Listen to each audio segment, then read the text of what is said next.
Assalamualaikum warahmatullahi wabarakatuh. Perkenalkan, nama saya Rizky Tritullah dengan nomor induk mahasiswa 0550257714. Saya di sini akan menjelaskan mengenai tugas pertama dari struktur data atau tugas ke-1 lah dari pelajaran struktur data. Yang pertama terdapat soal yaitu buatlah sebuah deklarasi variabel tipe data integer yang bernama struktur baris. Di sini menggunakan coding Java. Kebetulan saya sudah menginstal softwarenya yaitu NetBeans. Saya menggunakan NetBeans softwarenya, dan juga kebetulan saya juga udah membuat programnya, program coding Java-nya. Untuk soal nomor 1 yaitu kan diperintahkan tipe datanya integer. Maka ketika saya yang pertama saya masukkan dulu public static void main string. Di sini merupakan titik awal dari membuat pembahasan pemrograman Java, karena merupakan sebagai utama dalam membuat coding Java. Dengan tipe integer, maka saya masukkan in struktur baris. Kenapa di sini masukin saya struktur baris? Karena perintah dari soal nomor 1 disuruhnya menggunakan nama struktur baris, maka saya masukkan di dalam ini pun menjadi struktur baris. Sedangkan integer tersebut kan merupakan bilangan bulat ya, maka saya masukkan di sini nilainya sebesar 50. Sehingga ketika pencetakan, yaitu dari bahasa sistem out println yang di dalam kurungnya struktur baris, ketika di run maka hasilnya menjadi nilainya 50 ketika di konsol, karena perintahnya memasukkan bilangan bulat yaitu 50. Seperti contoh saya rubah menjadi 10, maka ketika di run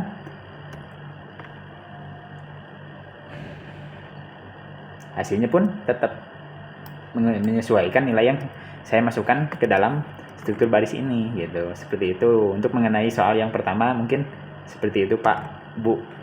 Untuk selanjutnya, untuk nomor 2 yaitu dengan soal buatlah sebuah deklarasi variabel dengan tipe data string yang bernama kata baru yang berisi kata deklarasi tipe data string. Di sini diperintahkan untuk membuat kata baru yang isinya merupakan sebuah kata deklarasi tipe data string dengan menggunakan tipe string, di mana string ini seperti yang dijelaskan dalam buku merupakan sebuah kalimat, yaitu di dalamnya merupakan sebuah kalimat yang dimana setiap menggunakan tipe data ini harus diawali dengan kutip 2 di atasnya, sehingga tanda petik 2, sehingga menuliskan tipe data string ini diawali juga bahasa programnya menggunakan S besar. Seperti contoh seperti berikut. Saya sudah membuat contoh codingan dari nomor 2 tersebut. Seperti biasa kita memasukkan public static void main string sebagai titik awal dalam membuat bahasa pemrograman Java. Di sini diperintahkan string menggunakan huruf S besar, string, lalu kata baru. Kata baru itu merupakan sebuah perintah yang bernamakan struktur baris yang bernama kata baru, yang diisikan dalam kata baru tersebut yaitu deklarasi tipe data string. Seperti contoh tersebut, kita menggunakan kutip 2 ini nih sebagai pernyataan bahwa kalimat deklarasi tipe data string itu sebuah kalimat, di mana tipe string itu hanya di dalamnya hanya sebuah kalimat gitu, hanya menampilkan kalimat. Nah, deklarasi tipe data string. Nah, ketika di sistem out println pun maka hasil keluarnya yaitu deklarasi tipe data string. Seperti contoh ya, kita coba run.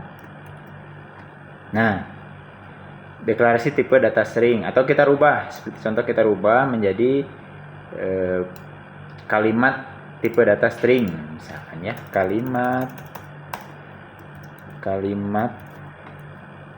tipe data string. Ketika di run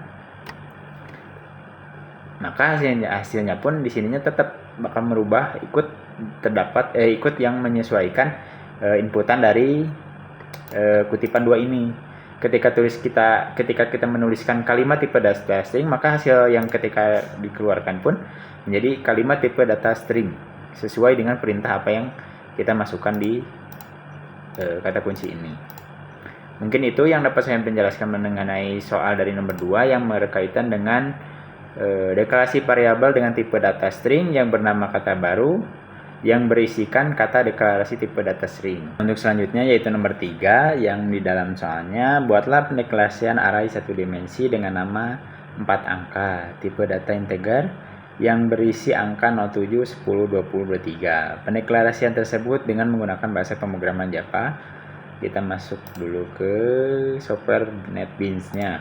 Nah, seperti yang dijelaskan, array merupakan bahasa pemrograman yang di dalamnya merupakan sebuah variabel yang memiliki tipe data yang di tipe data sejenis yang berderet.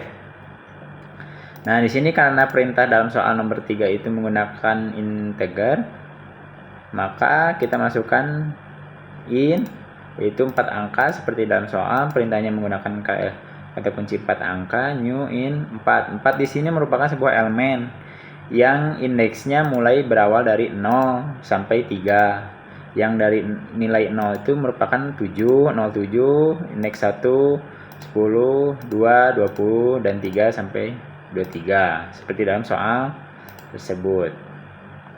Selanjutnya, for in 1 sama dengan 0, i sama dengan 0, i kurang dari 4 angka, dot length, i plus. Nah, perulangan for ini merupakan dirancang untuk mengunjungi setiap elemen array mulai dari i yang pertama yaitu indeks pertama yaitu 0 seperti dalam 4 angka ya, yang 0 ini merupakan nilainya 07 dengan lengkap dari yang panjang yaitu sampai 4 tersebut sampai ke 3. Nah, kurang dari i 4 ini 4 angka yang ketiga ini. Lalu i plus ini yaitu merupakan penaikan dari setiap iterasinya, maka isinya i plus.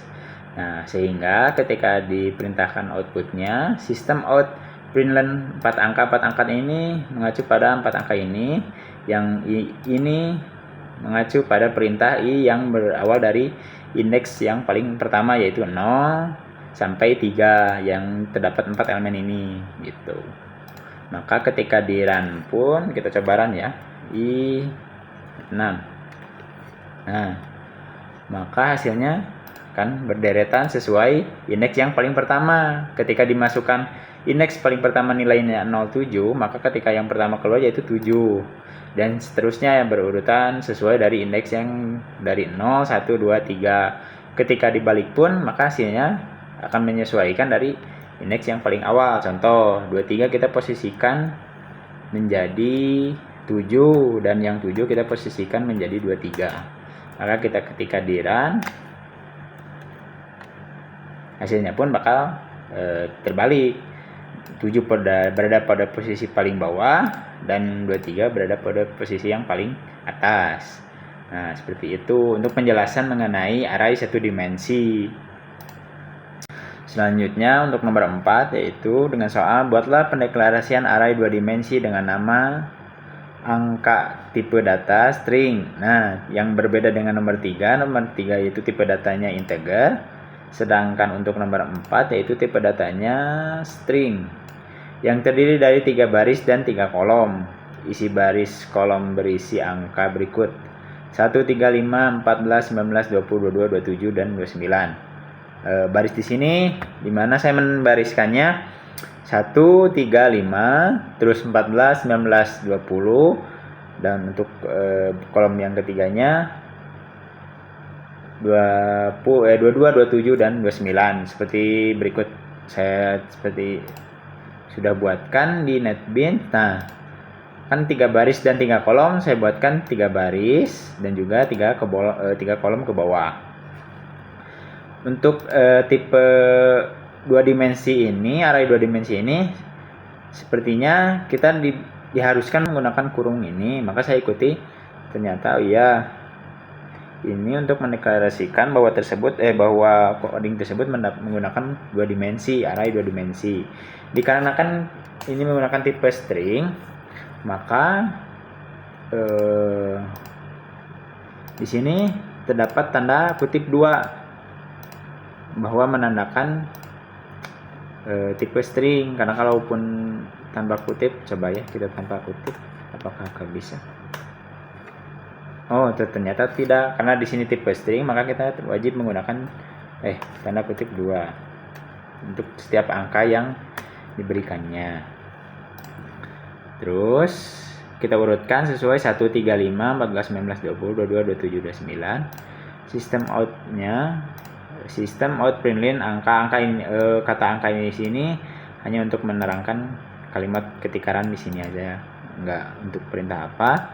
Lalu for in x sama dengan 0, titik koma x kurang dari angka length x plus plus. Nah, untuk di sini untuk mengontrol kolom indeks.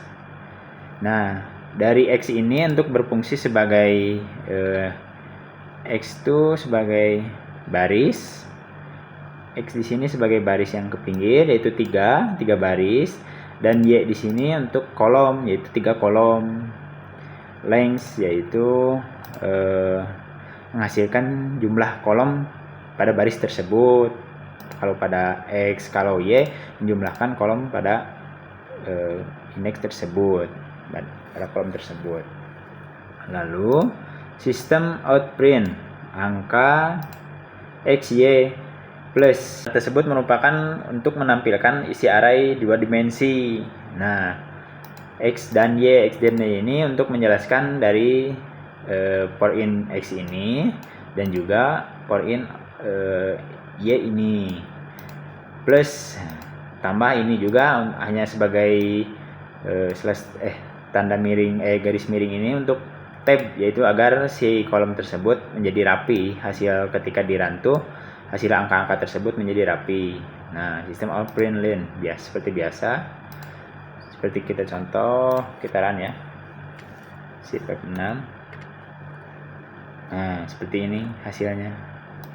Ini untuk penjelasan nomor 4. Jadi penjelasan untuk nomor 4 itu ketika tipe string, karena 2 dimensi array wajib menggunakan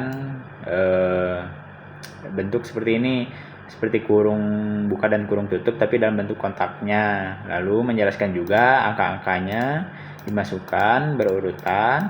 Lalu sistem for in x menjelaskan barisnya, terus y juga menjelaskan kolomnya. Setelah itu dimasukkan juga print sistem outprintnya x dan y, yaitu jumlah kolom dan jumlah barisnya harus sesuai gitu.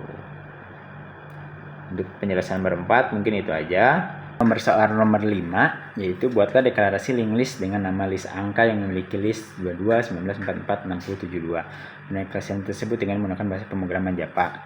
Untuk nomor 5 ini berbeda dengan nomor 4.3.2.1 karena di sini menggunakan metode menggunakan linked list, di mana linked list tersebut merupakan bukan bagian dari inti dari build Java, tapi linked list ini merupakan berada di dalam paket Java util atau Java utilities. Nah, kita buka seperti contoh dalam program ini. Kita wajib memasukkan bahasa pemrograman ini, yaitu import java.util linked list titik koma. Nah, setelah itu baru dimasukkan linked list angka sama dengan new linked list tanda kurung. Nah, list angka di sini mendeklarasikan sebuah variabel yang referensi bernamakan list angka, yang di dalamnya pun merupakan tidak ada tipe data yang spesifik yang jelas gitu kan. Karena di sini kita menggunakan tanda kutip 2 yang dihapit di antara angka ini, maka secara otomatis default akan membaca ini merupakan tipe string.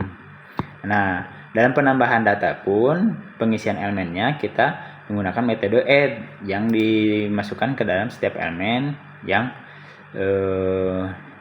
untuk menambahkan elemen ke dalam linked list tersebut, yaitu dari mulai memasukkan nilai angka yang sesuai dalam soal, yaitu 22, 19, 44, 60 sampai 72.